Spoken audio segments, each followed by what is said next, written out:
Yo, what's up, guys? We got a next one on the 10x10 event.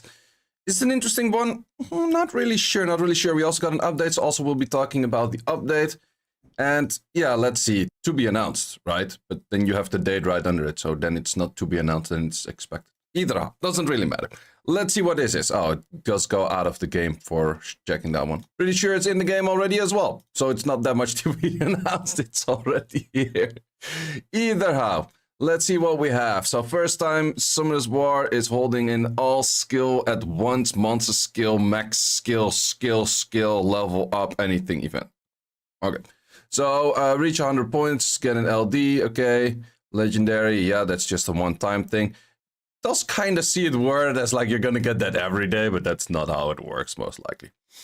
So what do we have? Reach daily 100 points. Okay, that's definitely not difficult. You probably will mostly do that anyways. So with that, level up the skills of a 5-star monster, 4-star monster, or second awakened monster based on the 100 daily mission points achieved in total. Okay, monsters monsters that are released after the current patch are not included. So it does make the assumption that they're going to release more units within this update itself, which is running until the 30th of September. So within that time, I assume we get new units. Otherwise, you would have put this thing in there, right? So we do get that a bunch of times where we do get like, okay, default. So moment you do this, 10 times default 4-star max skill. Okay, it's definitely nice for your units that are maybe a little bit more rare, that you don't have summoned that many times yet. Could be like a Witcher collab unit, or could be maybe a Vitra if you pulled it recently, or any of those LD5s that you might be like, oh, I don't actually have that many units for it. So this would definitely help out. There's also a few 4-stars there's also a few 4-stars that don't have that many in their 4-star family. For example, Witcher collab or AC collab units. They might only have like 1 or 2 other 4-star in there. Let's say the Water Bayek is only the Water Bayek that you can skill up Water Bayeks with. So in that case, getting a Water Bayek skill in this one would be pretty nice. So that's just something that you could maybe think of and that I would recommend. Then we also have a second awakened monster that you can scale up. Sure, I think most people already have their most interesting second awakened units already skilled up. I'm not too sure. It's probably some kind of siege unit or a siege dupe that you might be looking in with this, that you might want already up, because I think for most cases, or maybe something that you've already been using for a long time but never actually wanted to skill up, like a Crow or a Oak, maybe a Lulu, something like those things that you might be like, actually it's not too bad if they would have a skill up. And then we also have a 5-star unit for a skill up, which I would recommend to go for a unit that has the most amount of skill ups. For example, a Samath has an insane amount of skill ups. If you do this on a Camilla, you only get like 9 or so. Whereas if you do this on a Samath, I think it's like 15 or 16. So definitely try to look at a unit that you probably do want to use and that has a lot of skill up. So I would aim for like 14 or 15 plus. So that's definitely pretty nice. So for that, yeah, and then you just get that one unit fully skilled. That is a lot of Devilmons, and we recently in a previous event got a lot of Devilmons as well. So that's definitely a lot of Devilmons sitting in those kind of events. Is this really a 10th anniversary crazy kind of event though? Not really. It's okay. It is definitely not bad. It's definitely nice. It is a good amount of Devilmons, especially for newer players out there. But is this really like this, ooh, 10th anniversary, yeah! Like, this could be any event at any given time. Maybe we're kind of spoiled with the 10th anniversary events from the last 2-3 times, but this one does look a little bit mediocre in my opinion. So then we also have an update, which we have like a little bit of an update to auto engrave. Now you can say auto engrave with what kind of sets you want. Wouldn't this thing just simply pick up, like the auto engrave thing should actually pick up what is the most common set on that unit and then auto engrave that, but I guess not really. And then you can also put like a few substats, I guess. Not that interesting. I mostly just use auto engrave if I want to make rune spots for my rune inventory. I just go to a unit, auto engrave all runes, and then there's 6 different rune spots on another place that are in my storage. That's the only thing I use auto engrave for. Otherwise, I wouldn't really recommend to use auto engrave and just rune things by yourself. Then we also have the runes artifact engraved on your deck will be registered individually, ensuring that, okay. Could be nice, could be nice. So then you can just click on the unit. Okay, that's pretty chill. Normally you would still have to go like, oh, your defense is unruined. It does give that nice notifier right now, but then you still have to go out of that screen, remember which units are unruined, and now you can just ruin it from here, which is pretty chill. I definitely do like that. It's one of those simple niche things that are pretty nice. This one is a new rule, and then you could select, oh, you can select yourself which unit is included or excluded. That's pretty interesting. Before we had like towers.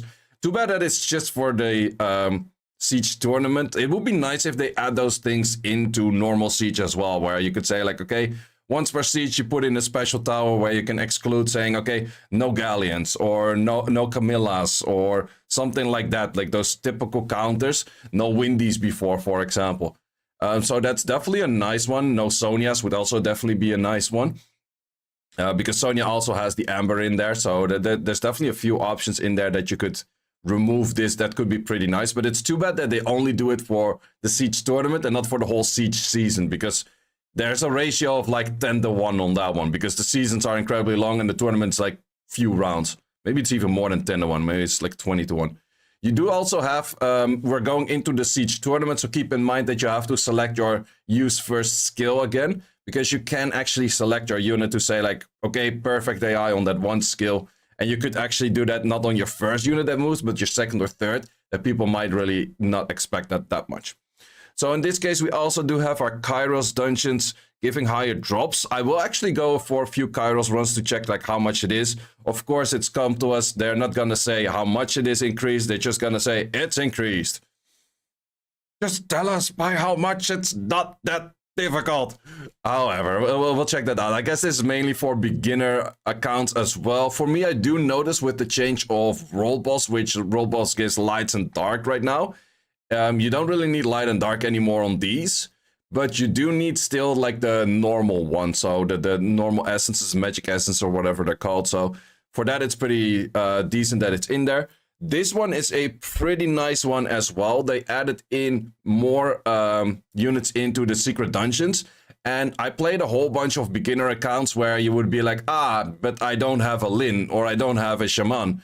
And having the Lin and Shaman right now is very nice, especially if you want to go into Necro. A beginner account into Necro without a Griffin is kind of difficult and kind of tricky, because the Griffin skill 1 healing is just so nice.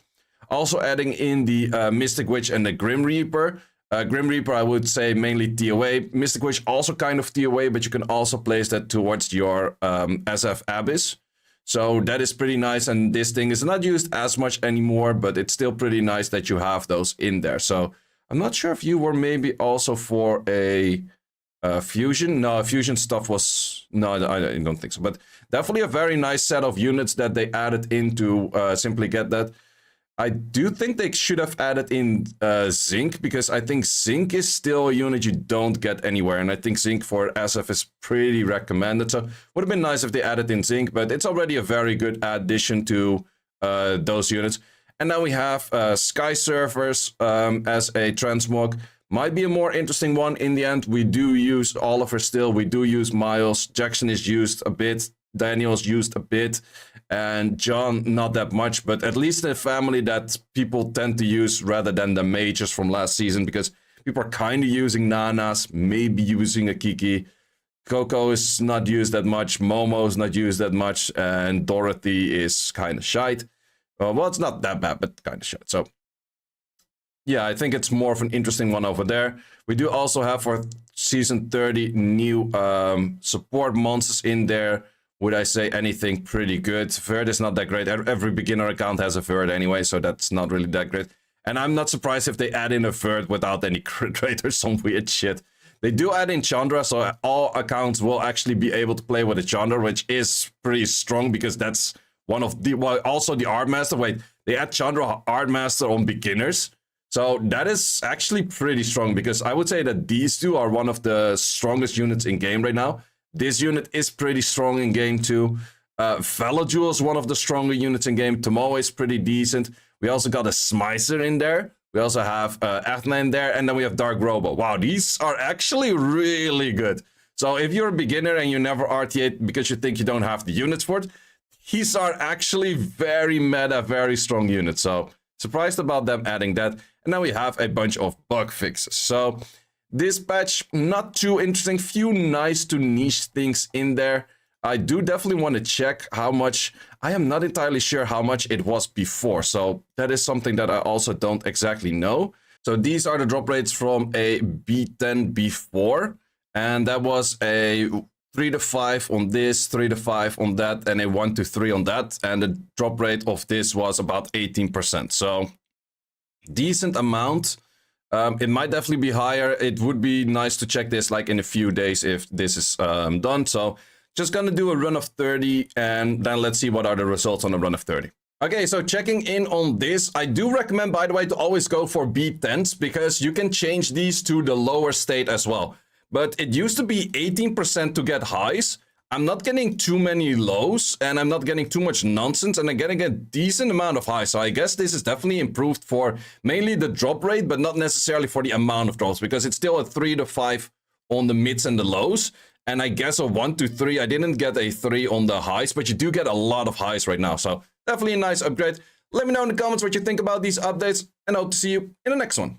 Thanks for watching. If you would like to see more guides, join the Discord and check out the content tab, which has the dungeon guide archive and the video guide archive, which contains all of the guides that you need. Hope to see you there.